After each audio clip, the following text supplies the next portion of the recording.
Blessed Tuesday, everyone. It's May 28, 2024, and it's a beautiful sunny Tuesday morning.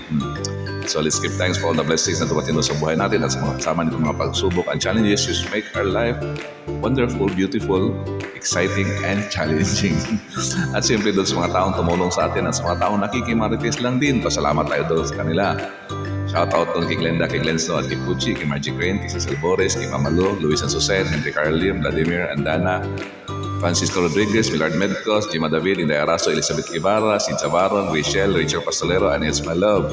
At sa lahat ng technician and staff of Crossing Iligan, Lanao del Norte, Kasami, Zamboanga, and Davao. Special mention din doon kina C.G. Almendras, Albert Ramirez, Jordan Sasil, Marvin De Marshall, and Fernando Dandoy ng Pagadian City.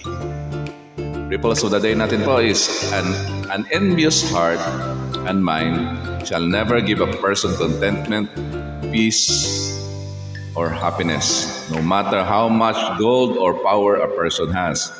It shall only lead to a point high enough only to fall and fail. Ayun. Thank you for following, liking, sharing, and subscribing to these videos. Good morning and have a blessed Tuesday, everyone.